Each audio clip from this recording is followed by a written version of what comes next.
Howdy folks, welcome back to another video. So you've already seen the title of the video probably. We got protested, so this was a first. We went down to Invasion of the Motorheads. It's Gina Rose's race with the Kent Rose Foundation. It's at Combs Airport, one of the nastiest surfaces we race on all year. It's literally like a Walmart parking lot. One of our favorite races of the year. Last year we actually won True Street in the Falcon. And it's rare that we get to fit True Street, but the way they have their rules set up, they do not have a methanol rule. So therefore, I fit True Street. So this event, we decided to run True Street, but we also were able to double enter, which a lot of people do. A lot of the small tire guys usually double enter and run what you brung. It's a no-brainer because you get a free hit not a free hit, it costs money, but you get a hit at the track. It's a no-brainer to double enter. The only classes you weren't allowed to double enter was small tire and budget small tire, okay? So if you ran one of those classes, you can't enter the other. So my main class that I came for was True Street, and I was gonna double enter, and to fit in True Street, you have to run a radial. As you can see, the Falcon's on radials. This is actually the new DR3s, Hoosier's new DOT radial tire. They are pretty sweet. I like them a lot so far. They work really well on bad surfaces. I felt that I didn't want to run what you brung because that's full of big tire cars and normal small tire cars. That would be tube chassis cars, boosted big blocks, giant wings. I don't think I fit in that class, me personally. And so the next option was normal small tire, which again is the same people run what you brung basically. There's only a couple big tire cars. Or we could run budget small tire. It was the same rules as normal small tire. It's just $100 buy-in instead of a $250 buy-in. I decided to get into budget small tire because I felt like I had a better chance of getting to make more passes down the track. If I entered run what you brung, there's a much greater chance that I would lose first round of that. And then my value, my return on investment of buying into another class becomes way less. Now, if I enter a class where I have a chance of getting a couple good draws and going a few more rounds, that gives me more shots at the track for me to focus on the class that I actually want to win, which is True Street. I didn't feel like I was too out of line there to enter budget small tire. I don't think, really most people I think would agree, especially being on a radial. I was one of very few radial cars in the budget small tire class. Everybody's on slicks and that kind of thing. So I felt like it was more than fair. Like, even if I was on a slick, I fit the class, and I don't have a giant wing. I don't have a tube chassis car. I fit True Street. If I fit True Street, why shouldn't I allowed to be in budget small tire? That doesn't make any sense to me. But I missed it. But in the driver's meeting, we actually got protested, and I don't know who did it. I don't even care. It doesn't even matter to me. But I thought it was hilarious. I think a lot of people also thought it was hilarious. The name of the class is really, I think, confuses people because everybody's budget's different. And a lot of people get hung up on class names. Same thing as True Street. A lot of the cars in True Street aren't actually street cars. Honestly, they're not. I mean, they could drive on the street, but they're not. So a lot of people get hung up on class names. I advise people to just look at the class for what the rules are, and if the car fits, then it is what it is. You know what I mean? So the purpose of this intro is to show you guys there's a lot of people on the internet too that also felt like I shouldn't be in budget small tire, which is fine. It doesn't bother me, but I guess for those people that want to say I'm puppy kicking or whatever it is, I just thought I'd show you guys the car because maybe some people don't realize what it is. I think some people think that the car is I have more than what I have, if that makes any sense. So here's just a brief overview. 61 Ford Falcon, normal wang. Normal. It's not up there, it's right there. It's a normal wang. All steel. There's some rust, but all steel. All steel. All glass. Probably the original glass, if I had to guess. It has a fiberglass hood and a fiberglass balance. Other than that, it's all steel, all glass. Factory firewall. Frame rails all the way up to the core support. Strut towers. Original dash. Original door panels. 850 cage. 2 seats, carpet, original steering column, even has a headliner and everything. We don't have a back seat. We got mini tubs, but original floor. It's all there. It's a 388 Mike Lau LS on methanol with twin Precision 76s. It's Power Glide. In this day and age, this is pretty budget relative to other small tire cars, if we're just being honest. Cooling system and charging system. We've got an 8.8 rear end. You can kind of tell. Some badass Mentor shocks, I'll give you that. We got some rowdy shocks on this unit. Triangulated 4-link, Mustang suspension. Pretty basic stuff. It's got headlights, taillights, turn signals. The only thing it doesn't have is a horn, which I am going to add eventually because you do need that for some true street classes. It's tagged and insured. It's a little rusty, but it's all there. I want to remind everybody, I have not won a small tire race in 3 years. I've won Little Gangsters races and a true street race, some things like that, but I have not won a small tire race in 3 years. I've gotten close maybe a couple times, and this car probably will never win another small tire race. This car is raced way above its pay grade for a long time. It's an OG small tire car. I mean, about 3 or 4 years ago, this is what small tire cars look like. And some people upgraded, some people, people started getting tube chassis cars and boosted big blocks and billet blocks, billet heads, like real deal race cars. And this thing has stayed the same. Not much has changed since we bought it, okay? And you can either look at me and be like, oh, well, you need to upgrade your car and dump money into it so that I can chase small tire, or I can just get in the class that it fits in because I can't afford a small tire car. I can't, and that's why I got into budget small tire. Okay, that's the only reason. I wasn't trying to puppy kick. I got in where I fit in, and all of a sudden the car is competitive again because it's in the class that it's supposed to be in. So that is what it is. I know some people are going to be throwing fits. They were throwing fits. We'll just let them throw their fit, and it'll be all right. But yeah. Anyways, we're going to get into the video. Hope you guys enjoy. We had an awesome time. Let's get into it.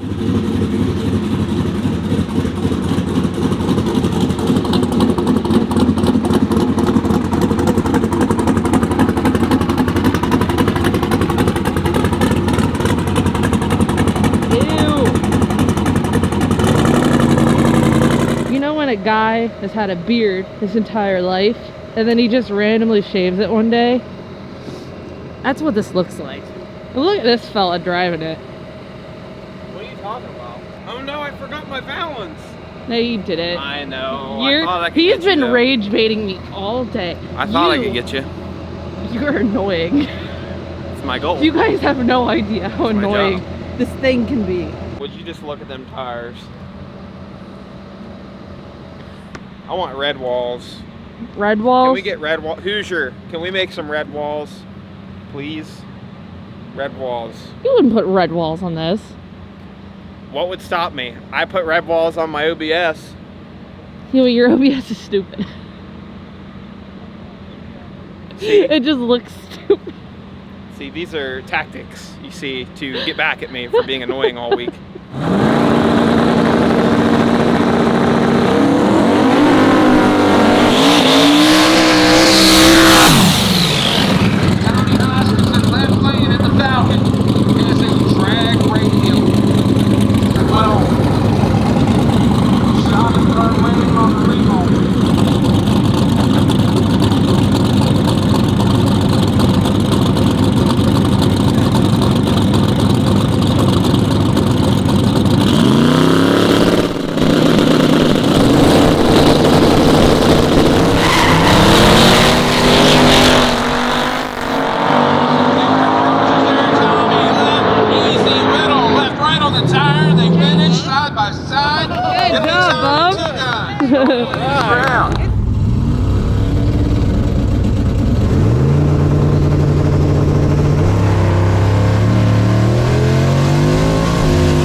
radial stuff lately. I'm like, is it broken? No, that's what we wanted. Got me the win, man. You gotta go slow here, like On a radial, in a no radial, big wang. you just, like I said, I don't care if it goes 7-0. Like if it doesn't spin, I'll call it good, because that's where I'd rather start from rather than just annihilating the tires and nothing to work with. So. Spun a little bit in the middle. Oh yeah, but I never had to pedal. It wasn't bad. Let's see what that was. Gosh, that was. It was bad. You know what's funny is like, man, doing like 6.0 index at one time, trying to go 650 seemed impossible. That was a 670. What? You're kidding. Bad, but dude, first pair on a radial, like. No, that We'll was take fine. it. That was fine. We beat a small tire car with a wang, so with I'll a take wang it. on a slick. Yeah. Woohoo! It's just going from all the radial stuff to that. It was just wild. It's hard to watch. I'm like, that pass right there wins 90% of. I'm talking about first pair. yeah, Going down the racetrack without having to pedal first pair will get you the win. for sure.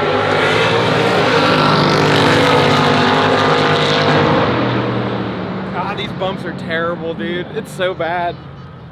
Shoo, I feel bad. I feel like I'm gonna break my new shocks. I should have put the blown out ones back on. No. Just trophy truck over it. No.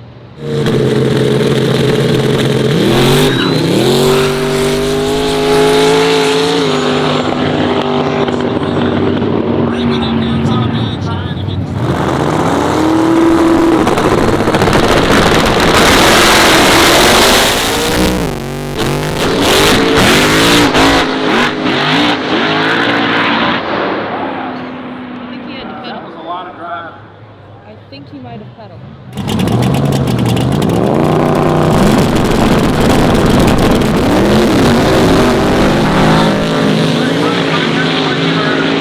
Lavender's going to get to the line first. Lavender.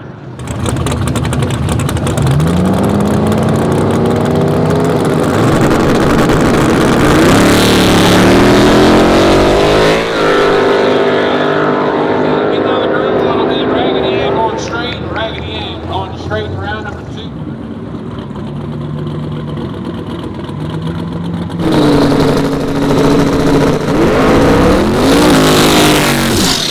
Rocky Holly, Left Lane, Tommy Street, all has to be on a radial. Tommy won his first round race in budget small tire on a radial.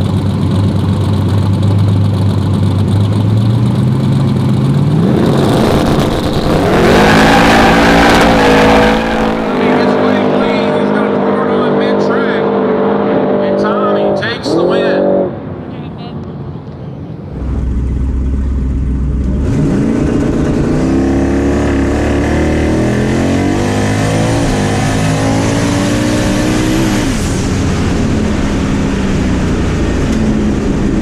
Well, that looked better. 637. Dwarf go 30. 30. I mean, it's not bad. Alright. It's not bad. No, that's really good. No, that was way better. So Zero white smoke. You gotta, I don't know if the bumps got you at the end or what, but. well, you see, I'm used to bracket racing. I looked over and then I hit a bump at the same You time. ding dong. I know, terrible. Ding dong. No, I just like, for some reason I have this like PTSD of getting driven around, and I just want to make sure, you know, I didn't need to grab the scramble. Well, Like, that's dumb. let's That was not do stupid. that. I'm not doing that. Yeah, I learned that lesson a long time ago, but sometimes old habits, bad habits can come back, I guess. I don't know why, I was just like, I feel like I'm going slow. This guy's gonna pass me. That's literally just how I felt. I'm like, I'm going so slow. I'm gonna get passed. And I just looked over, but at the same time I hit a bump, so bad idea. Don't you know you're supposed to drive in a straight line? Good Lord, I'm wasting ET out there. Wasting ET. Wasting time. So we made some changes from our first pass. Now we got first pair in both classes. So that first class was budget, small tire. That was True Street. Now I double entered so that I could have a test pass before I have to run True Street, because that's the class that I'm focused on, because we're on a radial. We're on the new DR3s. I'm impressed with them so far. I had to take a lot of tire pressure out of them. So that first pass we were at like, I don't know, 16, and which I thought was going to be high, but from what I've heard, they like air pressure. But I don't think anybody races on anything this slow. So, and when you have something so bumpy, like, you got to have some give in the sidewall. Like, it's a radial, so they're really stiff, so you got to try your best to just make it work. So we tried 14.5 that time, and I think it liked it a lot more. You'll notice on the first pass, like right off the button, it didn't even squash the tire at all, which I think could be a combination of the rear shocks being really tight, and that's because I didn't touch them since we've been radial racing, like on the fast front side stuff where you want it tight. But I didn't touch, I just made one change at a time. I wanted to see what the tire pressure did. Hopefully somebody can show me a video. I'd like to see what it looked like. If it still didn't wrinkle like at all, then we need to loosen up the rebound to try and get it to just soften up. But I mean, dude, I think that felt really good. It was obviously slow, but like, man, this kind of surface on a radial, you got to keep all the wheel speed out of it. If it gets any wheel speed, it's over. And honestly, like, it's gonna have wheel speed because when you go over these huge jumps, the tires are literally unloading and reloading, and they gain a little bit of wheel speed. It's about getting it back the best you can. We're gonna keep it tuning, and oh, I did add some more weight. We added 50 more pounds in the back, so I think that helped a good bit too. But we're looking all right. We went a 637 at 125, which is god awful, but that's what wins here. Like, that is literally, in True Street, that's a winning number, I think. I mean, I raced here last year and won, and I didn't have the draggy on last year, but my curves look pretty similar. So we're gonna keep wheeling this thing and see how far we can get. I'd like to go some rounds in budget small tire, because the more rounds I go in that, the more hits I get for True Street. So. With some good draws, I think you can. Yep. That class has kind of been all over the place. Yeah.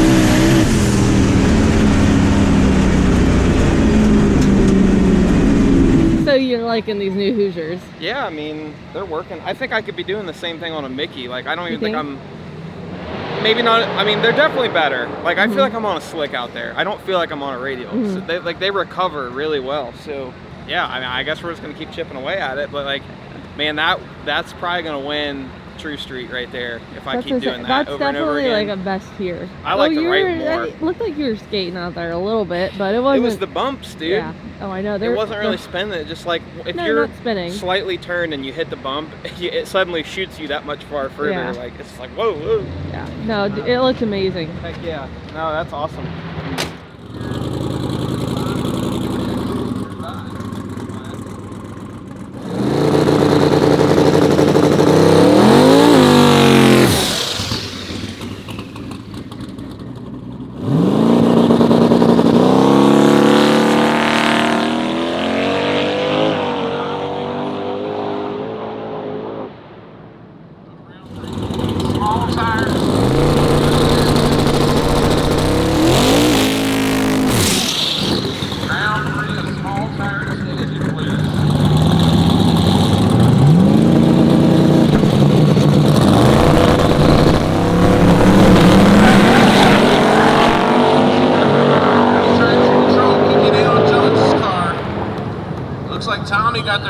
And he does. Tommy Two Guns going on to round number 4 of budget.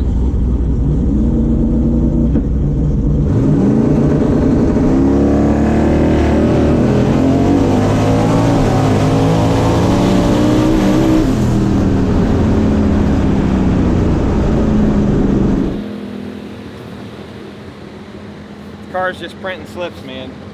I was trying to spice it up this run, but after it rained and they kind of went over the track and it sat a while, I went back to like my second round tune-up and went a 617, 131. So the guy I raced is pretty competitive in True Street, and so that tells me that I don't want to get complacent, because that can get me in trouble. But same thing, it works the other way too. I don't want to keep chasing a number that, you know, maybe I'm on the edge. I mean, it looks so slow and like it can take more, but I don't think anybody's mile an hour with me out here and True Street especially, mainly True Street. I don't know what the other budget small tire guys are going, but I don't know. I think we're all right.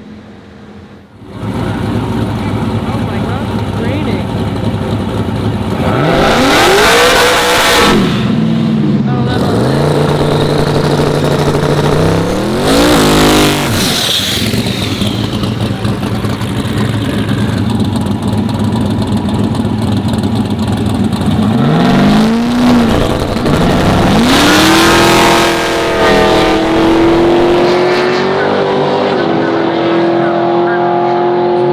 It's gonna be Hoskins get there first anyway.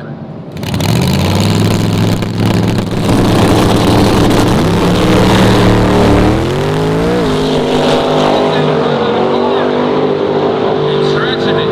Tommy Two Guns takes the win. How'd that feel? For some reason, I mean, I let off early because I was beating them. I just don't want to, like, so we're going to start running really fast. I'm just trying to conserve everything. But, like, it doesn't care. The fact that the track's really cold and the rain, like, still just printing 16s. So. Oh, Happy thinks it's faster than it's been because they blew everything off the track. No, maybe I'll And go, it's not like it was sticky before. maybe I'll go put power in it. I don't know. I think you just keep doing what you're doing. At this point, I don't even want to. I just want to focus on getting the car ready each round because it's gonna start going fast. And Yeah. Coming back.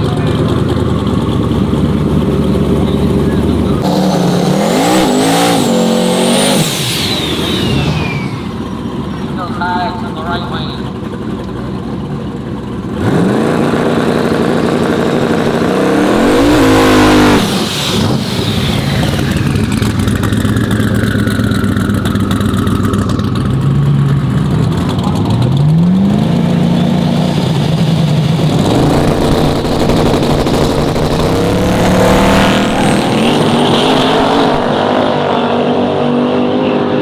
Looks like he's out in front possibly.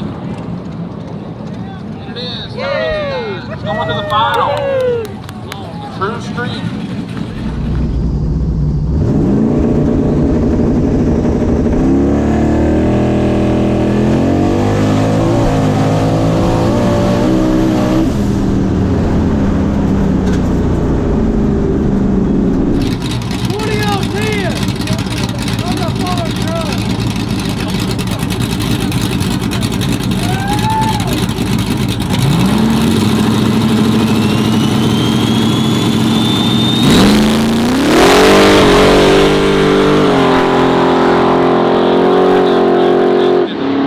Enemy Satan taking the win.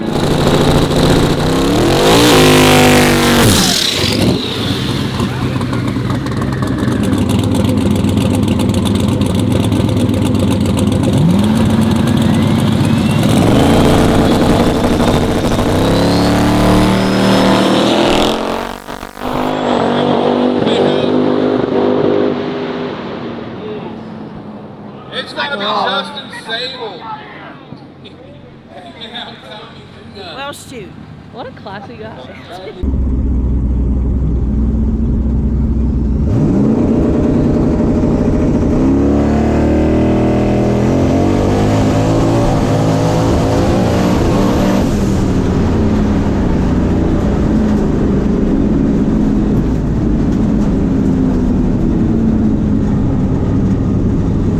Well, dang it. Shoot.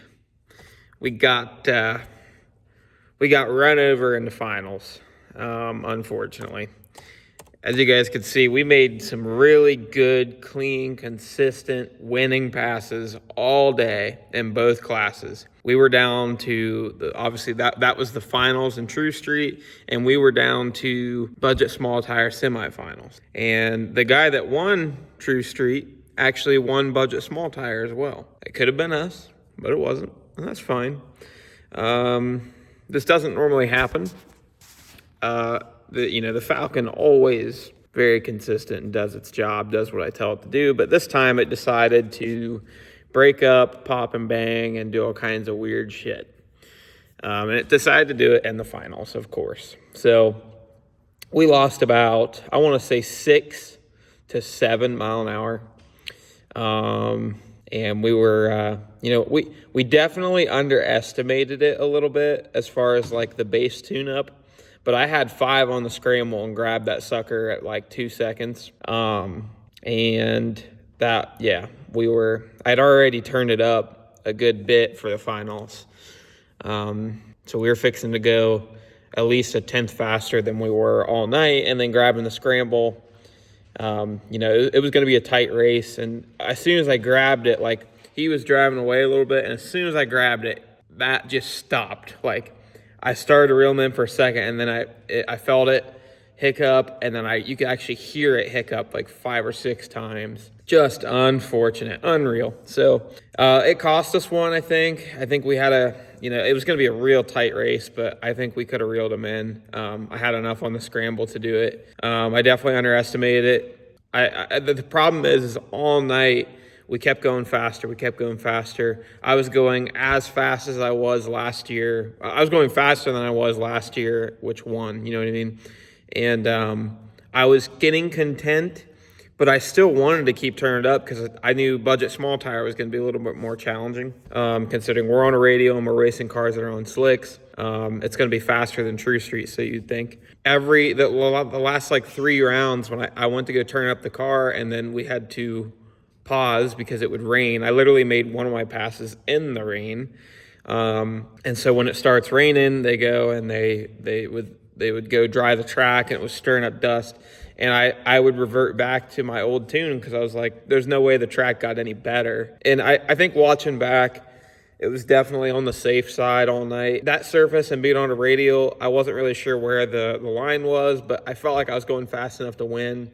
So I didn't want to push it too hard. And, sometimes that bites you, but sometimes it can bite you the other way. Sometimes, maybe that could have made me spend one of these rounds because I turned it up too much. Because, this was a disgusting surface.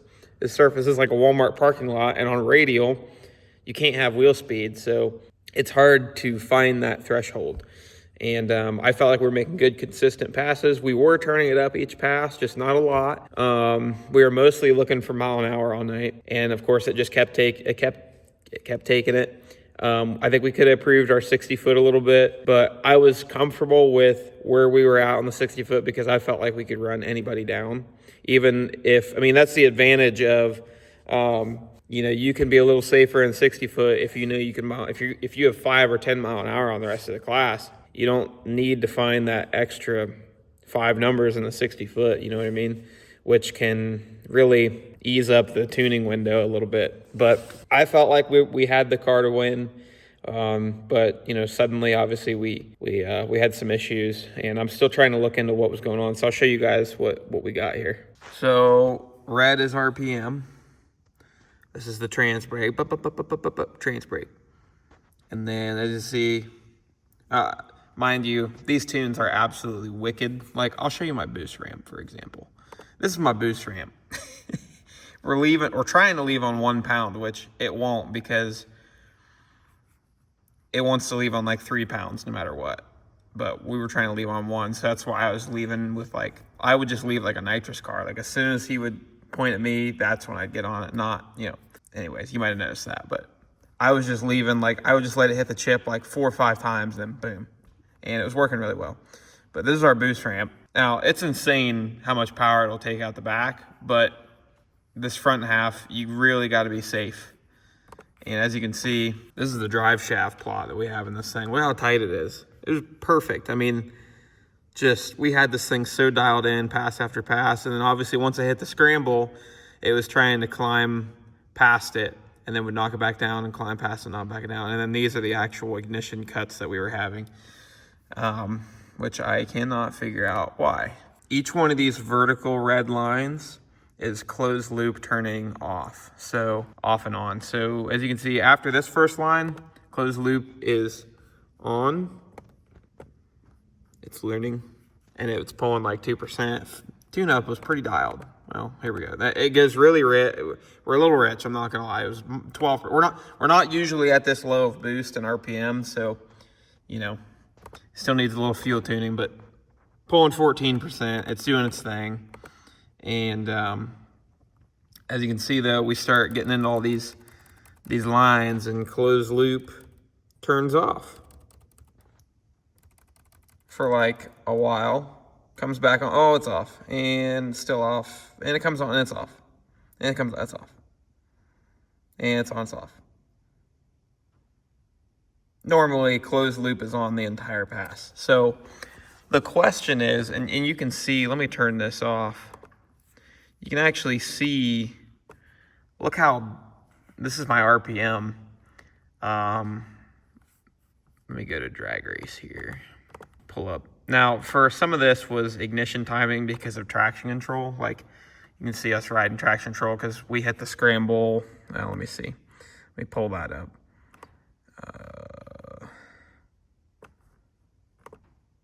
You can see we hit the scramble right there. That's the dome pressure. And then it just started hitting the curve harder, which, you know, that's just part of it.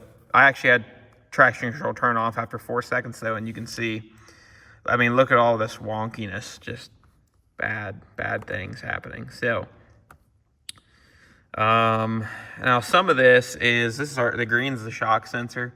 These are how bad the bumps are on the big end, and you can see they directly correlate with some things, drive shaft RPM, for example, but you can see it's coming back down after the bumps. But you can see RPM, when it spikes, it would climb RPM and then come back down and do all kinds of weird things. But it almost sounded like traction control or like ignition cut. But as you can see, we had traction control turned off at like 4.5 seconds, and it was still happening. So the only thing different I did on this pass relative to my first 8 or 9 passes was I grabbed the scramble, but I don't see why that would have caused a problem. And it wasn't even immediate. It was just, that was just the only thing different I did about this pass. But you can see, let me look at the dips. We're looking at the red. Popping, big one, big one, big one, big one. So that's what costed us the race right there. Unfortunately, and I can't figure out why. I've been talking to a bunch of people, showed a couple people my logs, and we checked the crank sensor, the cam sensor. I don't have any errors on there, and that's what it almost looks like. Is it's like, was something, this is closed loop compensation, where it was down is where the only times that closed loop was on, because this is 0%. This is it pulling fuel because it was really rich. We were like, at some points we were at like 2.9 air fuel. So super rich, like you can see right there, 2.9 air fuel. So it's pretty rich, and pulling timing and everything else. I can understand why it's not gonna run good, but the harsh drops in RPM. I mean, we've done this before. I mean, we ride pulling 12 degrees, 14 degrees on traction control. The thing's pig rich. This is nothing new for this car, and it takes it. It doesn't care. I'm not sure what happened first. It's like, what came first, the chicken or the egg, right? So is it like, did we have an ignition issue that turned closed loop off? Or did closed loop turn off, and then that's why this is all messed up? I mean, honestly, if you look at it, our fuel wasn't that bad. And in my mind, it wasn't bad enough to cause these enormous RPM spikes. I mean, it's rich, but I don't think it's rich enough to do that. I mean, if you look at our basic fuel, we're targeting 3.6 and we're 3.032. So it's definitely rich, but like, I don't see why it would make it jump like that, However, when closed loop does come on, that's when the pops kind of happen in a way. So maybe closed loop coming back on, it's pulling fuel, and it's not going, like, our fuel is still 3.4, 3.1. So I just, I'm not really sure what's going on here. I don't think closed loop was doing it. I think we have some kind of problem, ignition problem, or maybe a mechanical problem. When it's seeing these harsh drops in RPM, maybe that's what did it. I don't know. I don't think our air fuel was too far off to be causing all this. So yeah, I don't know. We got to figure it out, but definitely some weird stuff going on. It almost acts like the O2 sensor was failing, but it wasn't acting erratic at all. This is pretty standard for what it normally looks like. Obviously, we've got some big jumps. When closed loop does turn on, it pulls 10% or so, and then we have a little bit of a spike in the air fuel. You can see it does 4.4, which was kind of scary. It did, you know, when it's popping, and we're on, I'll show you, we're on like 38 pounds of boost on the big end. Let's see, yeah, 37 pounds of boost, almost 38 right at the end. Yeah, almost 39 pounds of boost on the big end. And with all this going on and closed loop not working, it kind of scared me. You know, obviously it looks rich, but there was spikes where it would be lean when closed loop would kick in and overcompensate, and that was really scaring me. With how fast things were running, we only had about 5 to 10 minutes to get the car back up for budget small tire. And without being able to have time to diagnose the problem, I mean, I tried and there was nothing in the data that I could find. I decided to park it for the semis of budget small tire, unfortunately. I didn't want to hurt it. It wasn't really worth it to me. I couldn't it wasn't sitting right that I didn't know why it just did that. And for me to take it right back up there without being able to have the time to investigate it and thoroughly check things over, you know, and just not being able to explain why it did it, I was like, man, we're parking this thing. And then what really did it was seeing the lean spikes with the closed loop acting up. I didn't want to lean this thing out on like, you know, 38 pounds of boost. That wouldn't be very good. So, yeah, I mean, the car still sounds great at idle. It starts right up. It doesn't sound funny. It sounds completely normal, but I don't know. We're still trying to figure it out. So, unfortunately, the next time we get some okay weather, I'm going to take it out and just take it up the road, maybe get on a little bit on low boost and see if it does it again, because I honestly can't find anything wrong. Just weird. No idea. There's no safeties in this thing that would cause it for closed loop to turn off. And I mean, obviously, I think it's more of a ignition issue, but I have no idea why. So that's where we're at. Luckily, it's the end of the season. We don't have any big races coming up for a month or so. We do plan on trying to take the car down to Florida for some of the Little Gangsters races coming up. There's some big ones. Jimmy Dale started a 3-race series. I think there's one in December, one in January, and I think one in February. So I think one of them's at World Series of Pro Mod and Snowbirds and one other one. So that's what we're going to try and shape up for. It's going to be tough. It's hard to figure out and make sure that we have this thing fixed when it's about to be snowing next week. So that's where we're at right now, though. I don't think we have a major issue. I think it's something silly, but we're definitely going to go over the whole car and look at some things. So anyways, thank you guys for watching. Sorry I couldn't bring it home. I wanted to defend my title. Last year we won that race in True Street, and I think like I said, the guy that won True Street won budget small tire, and that tells me that we could have won both. You know, just an unfortunate event, a couple events, you know what I mean? Between racing in the rain and having to turn back, having to detune the car and take power out of it, you know, that kind of hurt us because I don't think everybody had to race in the rain. I just unfortunately had to make my pass in the rain, and that's just one of those rounds you get a round behind, basically. Mike's calling me. But yeah, oh well. We'll try it again next year, I'm sure. I think we have a lot of data for this surface, and I was really impressed with the DR3s. Those tires are pretty sweet. This is the first time we ever tried them. It's crazy. They literally act like a slick, and they are a DOT radial. So we're going to keep running them for the nasty surfaces. I might try them on the fast surfaces, but I think I'll probably try to stick to the Mickey. They're a lot stiffer, and this car needs a stiffest tire that I can get. But yeah. All right. We'll see you guys in the next one. Thank you guys for watching. Next video, we'll be doing some Mopar stuff. So look out for that. We're working on Allison's Dart, and we got some exciting stuff coming up. So thank you guys for watching. We'll see you guys in the next one.